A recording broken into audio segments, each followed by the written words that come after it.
Salam alaikum wa rahmatullahi ta'ala wa barakatuh. Comme c'était prévu, on avait fait un cours sur JSON pour préparer ce cours de Ajax. Alors, c'est quoi Ajax? Alors, Ajax, c'est asynchrone JavaScript and XML. Alors, Ajax, il est basé sur l'objet XML HTTP request. C'est un objet côté client, c'est-à-dire on va le traiter avec le JavaScript, qui est utilisable par JavaScript. Et en fait, Ajax, c'est un nom donné à un ensemble de techniques. Alors, le plan de cours, pourquoi utiliser Ajax, fonctionnement d'Ajax, lire un fichier JSON par Ajax, lire fichier XML par Ajax, envoyer des données et lire des données JSON par Ajax. Et puis, on va voir l'utilisation d'Ajax via le jQuery. On va voir la fonction get et load et post. Alors, pourquoi utiliser Ajax? Alors Ajax, il joue un rôle très important parce qu'il permet de modifier partiellement une page affichée par le navigateur. Par exemple, le contenu d'un champ de formulaire peut être changé sans recharger la page entière. Donc je vais vous montrer un exemple qui permet de faire l'utilisation de Ajax. C'est l'autocomplete. Ici, on peut choisir donc une lettre. Il va nous afficher les pays qui commencent par cette lettre. Alors, fonctionnement d'Ajax. Alors, pour recueillir des informations sur le serveur, on va utiliser l'objet XML HTTP request. Et on a les deux méthodes open qui va établir la connexion et send qui va envoyer une requête au serveur. Et avec la méthode send, on peut encore envoyer des données du client vers le serveur. Les données fournies par le serveur sont récupérées dans les champs, soit réponse XML si les données sont en format XML, réponse texte si les données sont en format du texte ou bien du JSON. Il faut attendre la disponibilité des données. Et pour connaître la disponibilité, est-ce que les données sont déjà arrivées sur le client, on peut traiter donc la valeur de l'attribut readyState de XML HTTP request. Alors il prend la valeur 0 au départ, non initialisé, 1, la connexion établie, 2, si la requête est reçue, 3, la réponse est en cours, 4, si la requête est terminée. C'est-à-dire, nous, on va récupérer les données quand readyState prend la valeur 4. Alors, l'attribut statut, donc il prend la valeur, donc un ensemble de valeurs. Alors, parmi les valeurs critiques, il y a 404 si la page demandée n'existe pas. Il n'est pas accessible par le serveur. 200 si on a récupéré la ressource demandée. Alors il y a une propriété qu'on va utiliser, c'est onReadyStateChange. C'est une propriété qui est interactive avec les événements qui arrivent sur le browser.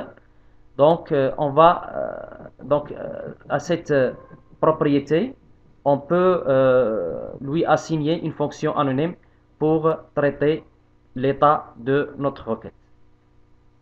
Alors pour la méthode open, on va envoyer le mode qui va prendre get ou bien post. Url, c'est la ressource demandée, et boolean, c'est-à-dire il va prendre la valeur true si c'est les synchrone et false s'il n'est pas asynchrone. Donc send, c'est pour envoyer la requête. Alors voilà donc un exemple qu'on va le traiter par la pratique. Donc on va créer un nouveau projet, on va ajouter un fichier JSON.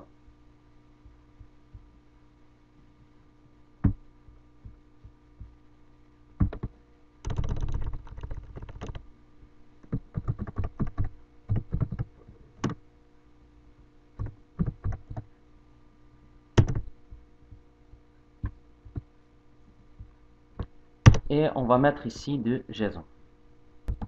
Voilà, donc on remplit notre fichier JSON. Donc vérifiez que tous les attributs sont entre guillemets. Le dernier objet ne doit pas contenir un virgule. Ce sont les deux choses importantes à vérifier. Ici, le numérique, vous pouvez mettre le guillemets. Quand vous ne pouvez pas ne pas le mettre, ça ne va pas causer un problème. Maintenant, on va ajouter une page HTML pour lire ce fichier-là.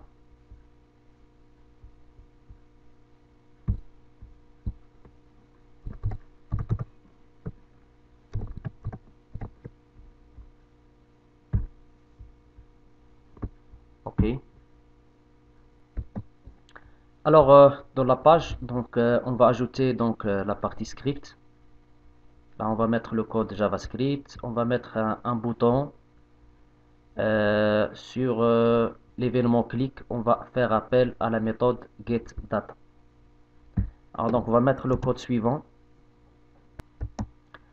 Alors, le code suivant, on va créer donc un objet XML HTTP request et on va faire appel à la méthode open.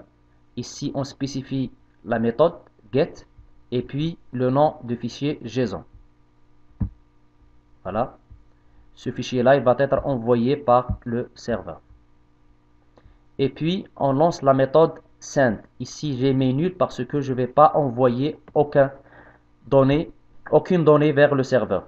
Donc, ça, il va envoyer la requête vers le serveur pour que le serveur nous renvoie le contenu de ce fichier JSON.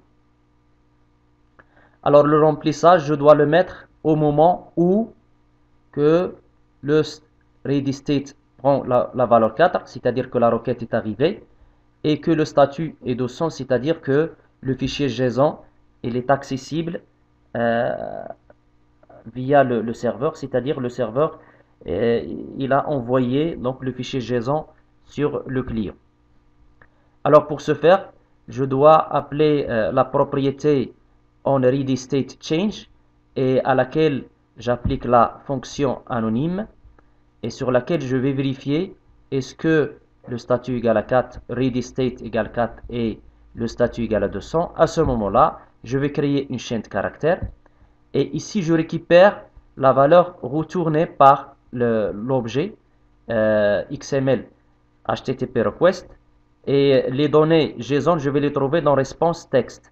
Alors ça c'est du texte, donc je dois le parser avec JSON parse pour que j'aurai donc un objet, une collection d'objets employés qui va récupérer du fichier JSON. Alors maintenant je vais balayer l'objet employé, donc employé.length, et je vais récupérer les éléments ici. Alors les éléments, je vais les concaténer dans le str, et une fois le str, je sors de la boucle, je renvoie le str avec la propriété inner.html au div résultat qu'on a ici. Donc on doit ajouter une configuration au niveau de notre web config. Alors sur le web config, on doit ajouter donc la balise système web server et à laquelle je dois ajouter donc le file le mime map ici, ce que je donne au serveur le droit d'envoyer tous les fichiers d'extension JSON. Donc ça c'est très intéressant. Si on n'a pas ça, donc le serveur n'aura pas le droit d'envoyer donc les fichiers de type JSON. Alors maintenant, si on teste,